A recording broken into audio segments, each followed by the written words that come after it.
पिछली क्लास में हमने कंटिन्यूअस टेंस प्रेजेंट कंटिन्यूअस देखा था, ठीक है। तो इस बार आज हम लेंगे past continuous tense. Past continuous tense का पैसिव बनाना सीखेंगे आज हम, ठीक है। पास्ट कंटिन्यूअस टेंस का पैसिव बनाना सीखेंगे। तो सबसे पहले स्ट्रक्चर देख लेते हैं अफर्मेटिव सेंटेंस का। अफर्मेटिव सेंटेंस का स्ट्रक्चर हमारे पास है subject, affirmative sentence subject plus was were, और आपको पता है वर्ब की फर्स्ट फॉर्म के साथ क्या जुड़ा हुआ रहता है, आईएनजी और ऑब्जेक्ट, ठीक है। तो इसको पैसिव बनाते वक्त ऑब्जेक्ट को आगे लेंगे, जो अब आपका क्या बनेगा, सब्जेक्ट। इसके बाद इसके अकॉर्डिंग वॉज वर का यूज़ करेंगे, जो सब्जेक्ट नया बना है उसके अकॉर्डिंग वॉज वर का यूज़ करेंगे। अगर सिंगुलर सब्जेक्ट है तो वॉज और प्लूरल सब्जेक्ट है तो वर लगेगा।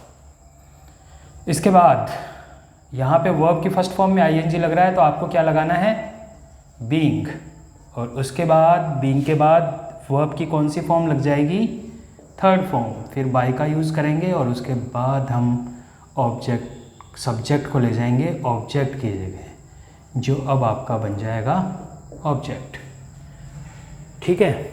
तो ये हमारा पास्ट कंटिन्यूअस टेंस का अफर्मेटिव सेंटेंस का स्ट्रक्चर रहेगा, और उसको हम कैसे पैसिव में चेंज करेंगे उसका स्ट्रक्चर इस तरह से रहेगा।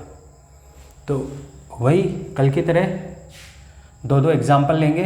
Example number 1, she was washing clothes. She was washing clothes, तो आपने इसको क्लोथ्स को आगे लिया, क्लोथ्स। अब यहाँ पे वाज है शी के साथ, क्योंकि ये सिंगुलर सब्जेक्ट है तो हमने हेल्पिंग वर्ब भी सिंगुलर ली। अब यहाँ पे क्लोथ्स आपका सब्जेक्ट बन चुका है और ये कैसा है, प्लूरल, तो आप हेल्पिंग वर्ब भी कैसी लेंगे, प्लूरल। इसके बाद अकॉर्डिंग टू दिस रूल हम क्या लगा देंगे, बीइंग, बीइंग लगा देंगे। इसके बाद हम वर्ब की थर्ड फॉर्म वॉस्ड, फिर हम लगाएंगे बाय, सॉरी प्लस नहीं, बाय, और इसके बाद हम शी को लेके जाएंगे इस तरफ, तो ये क्या बन जाएगा, हर। ये सब्जेक्टिव केस है, इसको यहाँ लेके गए तो ये किस में चेंज हो गया, ऑब्जेक्टिव केस में।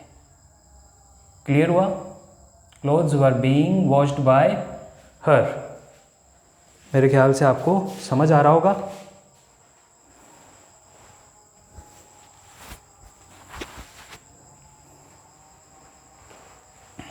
ठीक है, एक एग्जाम्पल और लेते हैं। I was writing a letter, ठीक है। तो ए लेटर को हमने आगे लिया। अब आपको पता है यहाँ पे आई के साथ was, तो ये भी सिंगुलर है तो was का was रहेगा।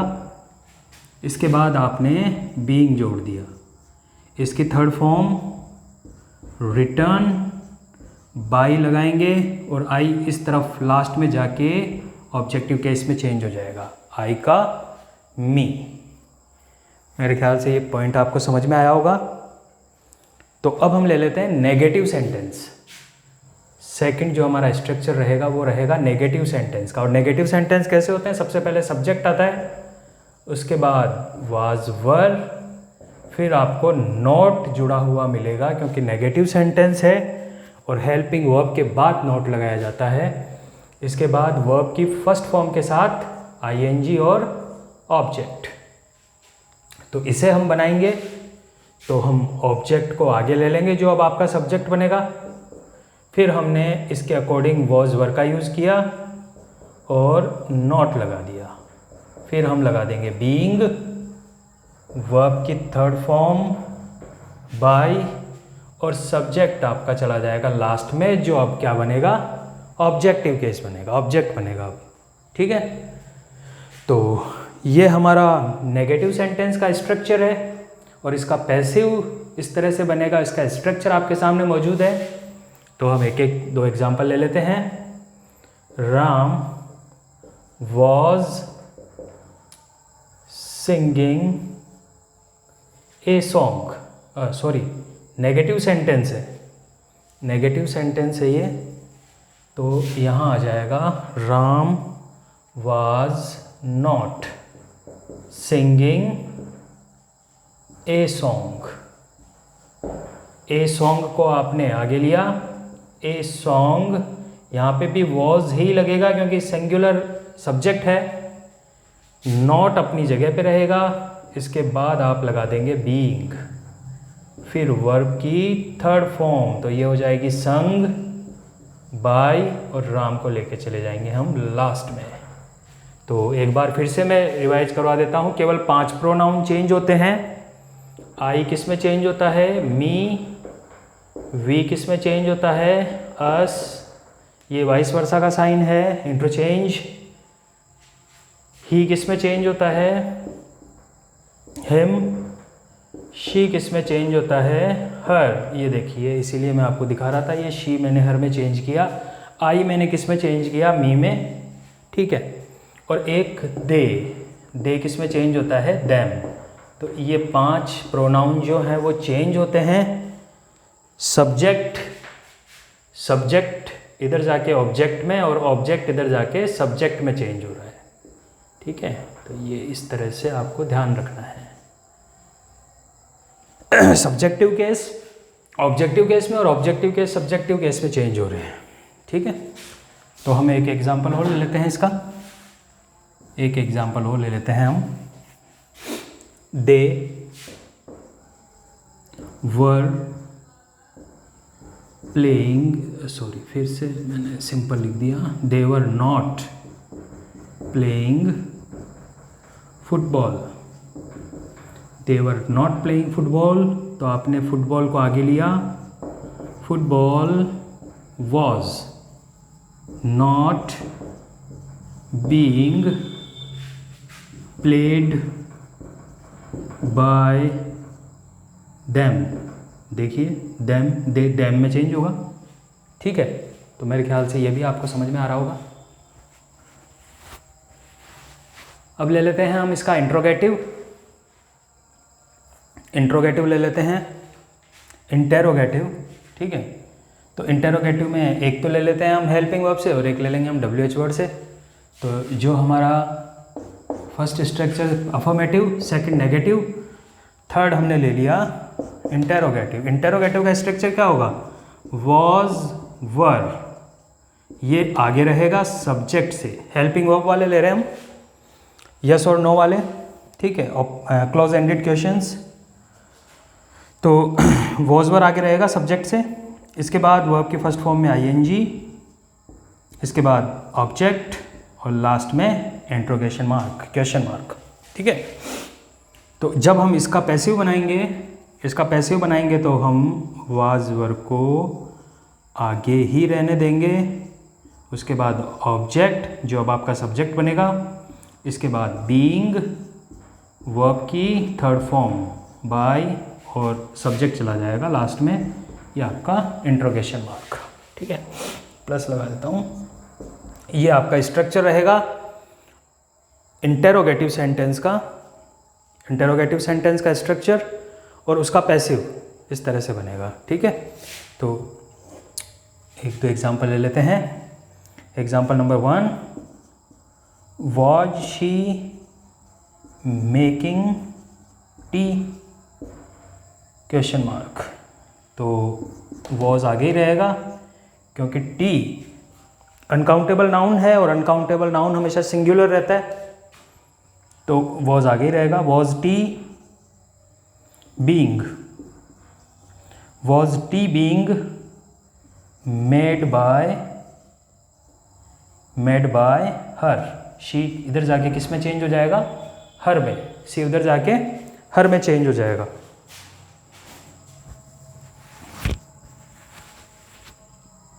ठीक है। नेक्स्ट ले लेते हैं हम, ये थोड़ा सा अलग दिखाई देगा आपको इसलिए लाइन लगा, ठीक है। नेक्स्ट ले लेते हैं, एक एग्जांपल और ले लेते हैं हम। एक एग्जांपल हम और ले लेते हैं, were the students reading a book, were the students reading books, question mark. तो यहाँ पे भी वर आगे ही रहेगा, क्योंकि बुक्स जो है प्लूरल है तो वर आगे ही रहेगा। इसके बाद हम लगा देंगे being, were books being, read third form, reading की third form read by the students. अब ये द स्टूडेंट्स चेंज नहीं होगा, क्वेश्चन मार्क। मेरे ख्याल से आपको अच्छे से समझ में आया होगा। दो एग्जाम्पल लेते हुए चल रहे हैं हम। तो पास्ट कंटिन्यूस टेंस के पैसिव कैसे बनेंगे ये आप समझ पा रहे होंगे। नेक्स्ट ले लेते हैं फोर्थ स्ट्रक्चर। फोर्थ स्ट्रक्चर रहेगा हमारे WH वर्ड का, फोर्थ स्ट्रक्चर WH वर्ड का रहेगा। तो WH वर्ड में हम देख लेते हैं। सबसे पहले WH वर्ड आगे आ जाएगा। पिछले जो भी हमारा वीडियो था उसमें मैंने बताया भी था, पिछले वीडियो में WH वर्ड्स वो सभी जो WH से स्टार्ट हो रहे हैं, when, where, whom, whose, how में WH का थोड़ा सा, जैसे ये हाउ है WH तो इसमें भी आ रहा है लेकिन इसकी प्लेसिंग थोड़ी सही नहीं हो रही है, ठीक है। तो इसको भी हमने WH वर्ड में ही रखा है। बाकी जितने भी हैं when, where, whom, whose, what, why, ये सब WH वर्ड है। तो मैंने कल आपको एक बात बताई थी, दो का ध्यान रखना है, who ये चेंज होता है by whom, और एक आपको बताया था मैंने whom ये चेंज होता है who, ठीक है। इनके अलावा जितने भी WH वर्ड हैं सेम लिखे जाते हैं पैसिव बनाते वक्त। इसके बाद हम ले लेंगे WH वर्ड के बाद हेल्पिंग वर्ब, जो क्या है वॉज वर्ब। उसके बाद आ जाएगा सब्जेक्ट, वर्ब की first form ING, object, question mark, interrogation mark. तो ये स्ट्रक्चर रहेगा WH वर्ड का। तो आप इस और इस स्ट्रक्चर में केवल एक ही चीज़ देख पा रहे होंगे कि ये जो स्ट्रक्चर है WH वर्ड इससे भी पहले आ गया है, हेल्पिंग वर्ब से भी पहले आ गया है WH वर्ड। तो एक बार इसका पैसिव बनाते हैं। WH वर्ड पहले आ जाएगा, उसके बाद वाज वर अकॉर्डिंग टू आपका जो भी ऑब्जेक्ट आगे आएगा सब्जेक्ट बनेगा उसके, ठीक है। फिर उसके बाद में आप लगाएंगे बीइंग, वर्ब की थर्ड फॉर्म बाय, और आपका जो सब्जेक्ट अब ऑब्जेक्ट बना है उसके बाद में क्वेश्चन मार्क, ठीक है। Example, why were you calling me. अब देखो इसमें मैं दोनों आपको चेंज करके बताता हूँ। तो वाई अपनी जगह पे रहेगा, वाई अपनी जगह पे रहेगा। अब आप मी को इधर लोगे तो मी किस में चेंज होगा, आई में। तो why was I being called by you, ठीक है। Why was I being called by you. Next एक और एग्जांपल ले लेते हैं। Where Sita, where was Sita, where was Sita singing a song, question mark. तो इस वेयर को आगे ऐसा का ऐसा लिखेंगे, ए सॉन्ग के लिए भी वाज ही लगेगा, फिर आ जाएगा being sung by Sita, question mark. तो इस तरह से आप देखेंगे कि हमने चारों स्ट्रक्चर कल की तरह आज भी कंप्लीट किए हैं। और कल हमने प्रेजेंट कंटिन्यूस टेंस पढ़ा था, आज हमने पास्ट कंटिन्यूस टेंस पढ़ा है। और मैंने कल आपको बताया था, कल या कल से पहले वाली वीडियो में मैंने आपको बताया था, पिछली वीडियो में, कि future continuous tense, future continuous tense, इसका पैसिव पॉसिबल नहीं है, ठीक है। इसका पैसिव पॉसिबल नहीं है, और वो मैं बता देता हूँ आपको, क्योंकि इसका स्ट्रक्चर क्या होगा, सब्जेक्ट विल शैल, उसके बाद बी, वर्ब की फर्स्ट फॉर्म आईएनजी, और उसके बाद ऑब्जेक्ट, ये स्ट्रक्चर रहता है। और हम जब ये विल शैल का रूल पढ़ेंगे तो हम पढ़ेंगे कि उसके साथ क्या लगाया जाता है, बी, फिर वर्ब की थर्ड फॉर्म लगाई जाती है। ठीक है, तो कई बी बीन कर देते हैं, इसे बी बीन कर देते हैं, मतलब बनाने की कोशिश करते हैं इसका पैसिव, बी बीन कर देंगे, फिर इसकी वर्ब की थर्ड फॉर्म कर देंगे, तो बीन भी थर्ड फॉर्म ही है, बी की थर्ड फॉर्म बीन है, फिर वो थर्ड फॉर्म लगा देंगे, तो कुछ अजीब सा स्ट्रक्चर बना देते हैं। लेकिन आपको सिर्फ इतना ध्यान रखना है कि इसका पैसिव जो है वो नहीं बनता है, क्योंकि यहाँ बी पहले से आ चुका है। तो प्रेजेंट कंटिन्यूअस का हमने पैसिव देख लिया कैसे बनता है, पास्ट कंटिन्यूअस का पैसिव देख लिया हमने कैसे बनता है, फ्यूचर कंटिन्यूअस का पैसिव बनेगा नहीं। तो कंटिन्यूअस टेंस आपके तीनों कंप्लीट हो चुके हैं, जिनका पैसिव आप सीख चुके हैं बनाना। मेरा जो मैं हमेशा आपको बोलता रहता हूँ कि कोई भी आपके पास बुक्स हों या रिफ्रेशर वगैरह हों, उनसे आप क्वेश्चंस को पिक कीजिए, क्वेश्चंस उठाइए, नए नए क्वेश्चंस को सॉल्व कीजिए, और कोई क्वेश्चंस अगर आपको समझ में नहीं आ रहे हैं तो उन क्वेश्चंस को हमारे पास सेंड कीजिए। आप क्वेश्चंस भेजिए, मैं उसका रिप्लाई करूँगा। रिप्लाई करने में 1-2 दिन लग सकते हैं, लेकिन उसका रिप्लाई आपको मिल जाएगा। तो आज का वीडियो इतना ही। आज हमारा एक और कंप्लीट हो चुका है, पास्ट कंटिन्यूअस टेंस। ओके।